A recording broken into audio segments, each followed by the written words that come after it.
Hey, this is Connor from Biker's Edge. Better late than never, the Enduro Showdown.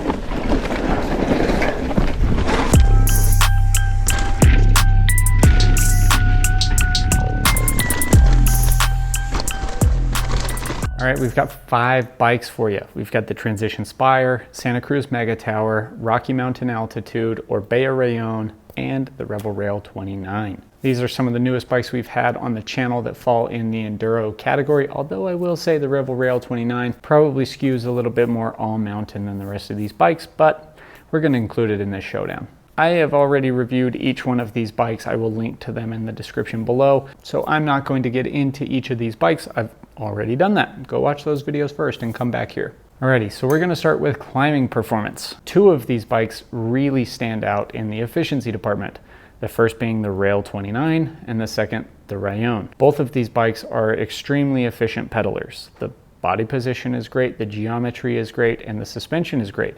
All of those things work to keep you moving forward uphill as quickly as possible. There is very little pedal bob, very little energy lost while pedaling. Then the Megatower probably slots in right after those 2, followed closely by the Rocky Mountain Altitude and the Transition Spire. None of these bikes are inefficient, especially when you compare them to Enduro bikes from even just a few years ago.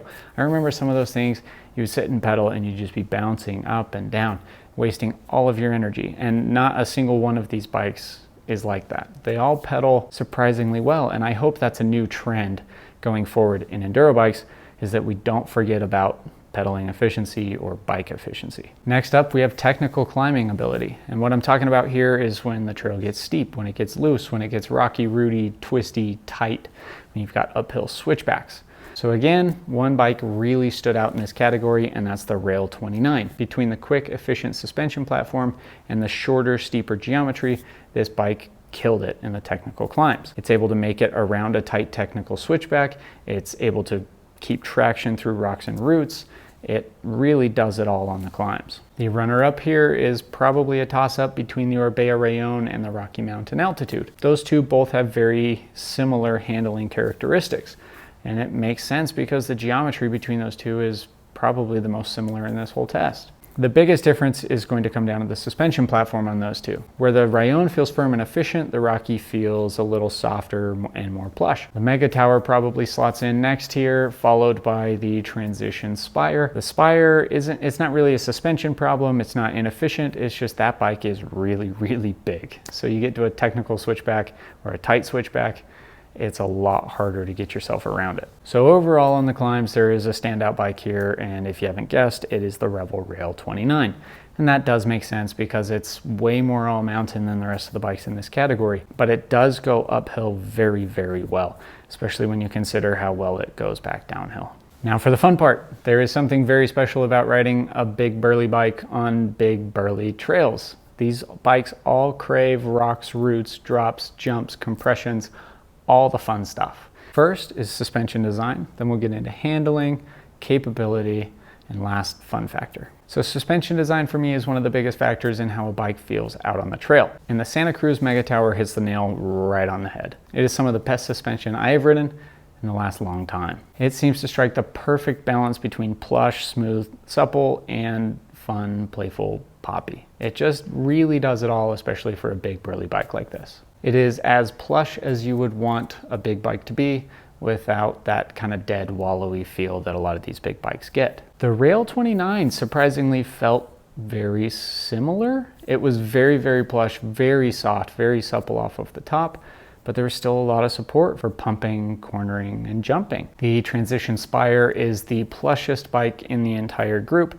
It has a way of making rough, nasty terrain feel like a paved sidewalk. And I think a lot of that comes down to the suspension design as well as that super long wheelbase. And the Rocky Mountain Altitude is very similar to the Spire in that it's very plush, soft, gooey, ground huggy. The Rallon is a bit of an outlier here in that it's the only bike in this test that feels firm, supported, and racy throughout the entire stroke. It feels very quick, very responsive through bumps and rollers and corners. So most of these bikes, when it comes to handling, are a bit more on the stable side than they are the quick, responsive side. They are big bikes with a little bit slower, more deliberate handling, with the exception of 2. The Revel Rail 29 and the Rocky Mountain Altitude are the two bikes in this test that have quicker than average enduro bike handling. And if you look at their geometry, it checks out. They have the steepest head tube angles in the test and the shortest wheelbases. So they are going to be the most responsive bikes in this group. They are quicker in the corners, they are quicker to change lines, they are easier to get around tight corners. So if your trails are tight,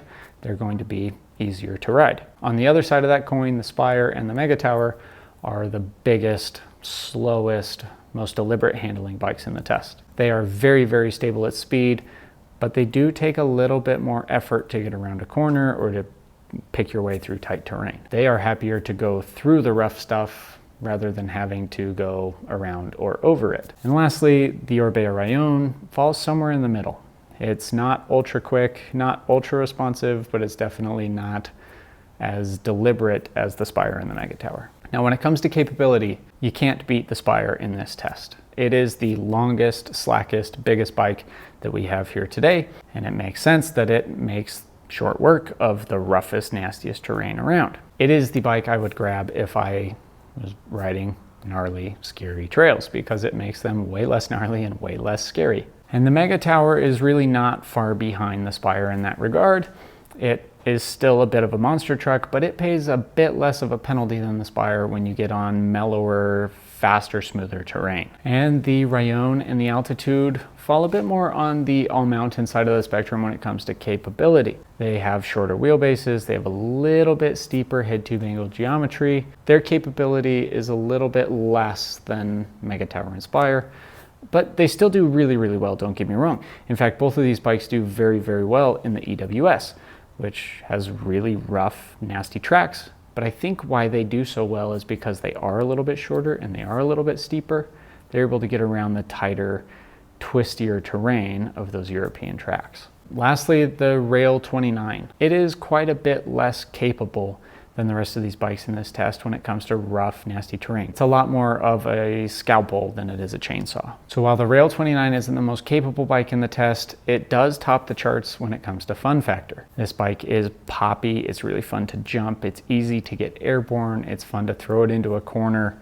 It tops the charts in fun factor. The Orbea Rallon and the Rocky Mountain Altitude are the next most fun bikes in this test. Again, it probably comes down to that geometry. They're not as long, they're not as steep as some of the others. They're not quite as easy as the Rail to get airborne, but they both do very well. The Megatower, surprisingly, isn't all that far behind the first three in playfulness or fun factor. For being as big of a bike as it is, it does a really, really good job of remaining playful. And it's one of my favorite things about that bike. It has 165 millimeters of travel, which is a ton, but it doesn't feel like it. It feels way more playful, way more poppy than it looks on paper. Last up, we have the Transition Spire, which is the least playful bike in this entire category, which makes sense because it has the wheelbase of a school bus. That said, for having the wheelbase of a school bus, the suspension works to keep it fun and lively as much as that big of a bike can be. So overall, each of these bikes is a really good descender in its own right. The Rail 29 is fun and playful, the Megatower and Spire are big and stout, and then the Rallon and Altitude fall somewhere in the middle in the really versatile category of enduro bikes. So which one is best for you? This is the part where I describe a couple of riders and you find the one that you most closely identify with, and then that's the bike that I think you should buy. First category, the full phasers. And this is going to be the Megatower and the Spire. These are the folks going fast, going big. They never back down from a scary feature.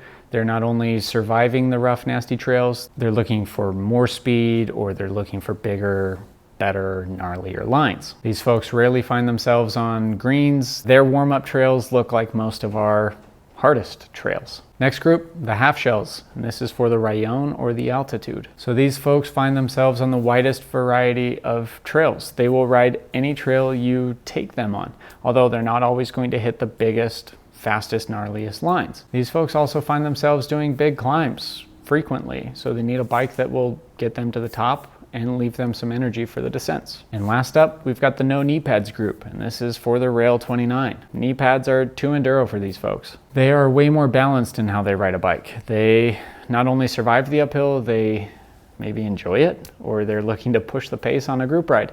They like the climb as much as they like the descents. These folks find themselves on greens and blues and black diamonds. They might find themselves on the occasional double black diamond, but they're not really seeking out the nastiest trails or looking to go the fastest when the trails get rough. Instead, they're looking to have a lot of fun on the way down, even if that means going a little bit slower. So let's get into a couple of awards here, and you will see each bike gets an award. I grew up in the era of participation trophies, so each bike's going to get an award. Sue me. That said, I do think each of these bikes deserves an award. The best climber in this entire test, Revel Rail 29. Between the geometry, between the suspension design, it goes uphill way faster than the rest.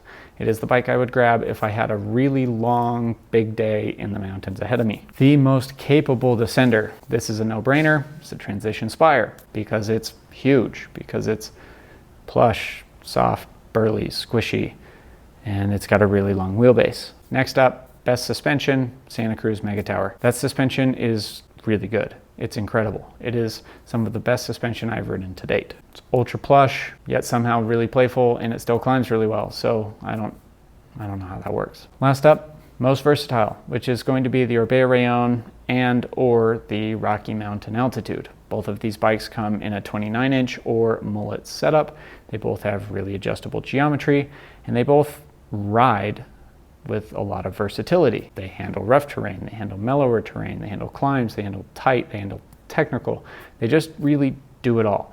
So if you're looking for versatile, one of those. All right, so there you have it. That's our Enduro bike showdown. Hopefully this helps you find the next long travel bike that you would like to ride. If you have any questions, comments, leave them below, or if you're looking to get one of these bikes, give us a call at the shop. We are more than happy to help you find one. Thanks for sticking around. We'll see you next time.